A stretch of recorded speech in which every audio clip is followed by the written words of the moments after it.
I thought the mechanism of, you did a lot of tight face shots with lots of silence, but yet, you know, you were conveying emotion, and I really enjoyed that aspect of it. The cinematography was beautiful.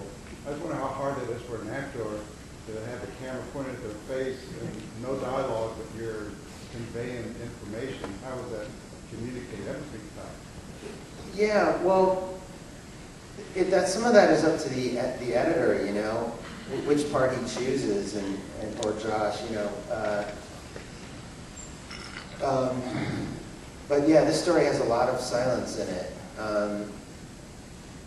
It's the same. It's just the moment when you're not talking, and then it's whether they choose to show that or not. You know, usually movies tend to cut all that out.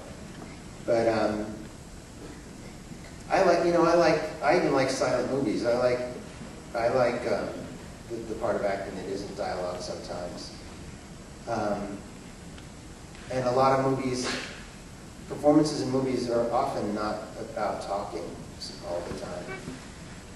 Plays, you tend to have to talk all the time. And because if you just sit on a stage and think, everybody goes, what the hell is happening? I'm going to be continuing this talk at the new school. Film acting, silence, speaking. I haven't worked on the class that hard, so that's all I have. Mr. Broderick, yes, this character, election, frankly, memoir, the inner dialogue characters seem to have, how close is that to how you tend to approach yourself, your own life, and then roles? I mean, how close is that?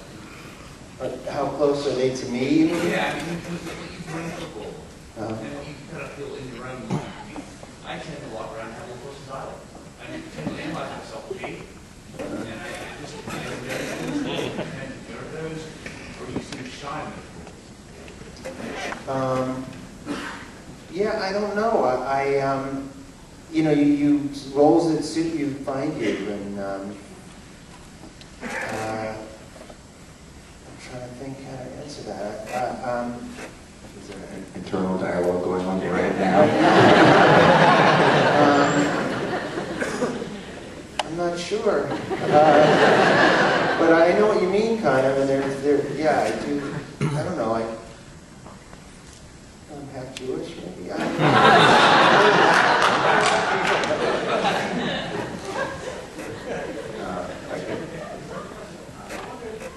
Were you upset about the R rating? I mean, R rating? R rating. R rating, yeah. Were you upset about that, or something you didn't care? Well, we pretty much, I think you automatically get an R if you have like 3 fucks. It's only one fuck.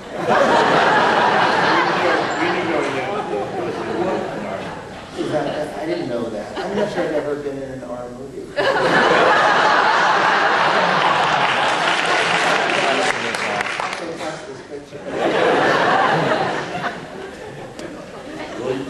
We're going to dub in freak. I mean, independent film, I'm not upset. Sometimes you're upset because the MPAA, which does ratings, it's completely arbitrary and random, and they'll do everything to show. They're a terrible organization. They'll do everything not to show nudity, even if not that, like, I'm Mr. Nudity advocate, but in the right context, it's fine. But like, you show guns, you could shoot, you know, 100 people in a movie and get PG-13 rating. So, but for this type of film, it's appropriate. It's an adult film. You know, we're not, you know, reaching out to a younger audience. So, but there are instances when you get an R that you're upset. But are you upset? I'm not upset, but I think going back to your question about whether I want my kid to watch a singer like Ben Singer, I don't think I want my kid to watch a movie I think it'd be very hard for kids little kids especially, to understand a lot of the sort of subtleties of his character. Yeah. They're just seeing him as a dad. That's Josh's children, by the way, are very featured in the audience in the last scene. My kid is a very excited looking kid. That's because I didn't let him read, he's very precocious, but I didn't let him read a lot of the script. I did let him read that scene. And so he was unbelievably excited to see it portrayed there. I don't think he realized we were filming. I think it was just like, oh my God, the script is coming to life. He was a natural. We'll go back there. Here. Could you talk a bit more about the financing? What was the budget of the movie and what was something you made from the money? Well, but you typically don't talk about budgets, but it was under 3. And initially, we had 2 companies who were going to split the cost of the movie, and for various reasons, the Canadian company came out and it dropped out. And we were trying to make the movie because of Matthew's schedule. We had the commitment that we were.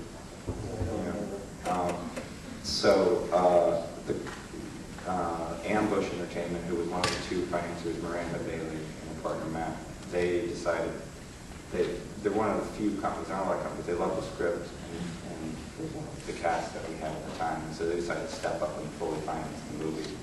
And that's one reason it's important to put a Shreveport or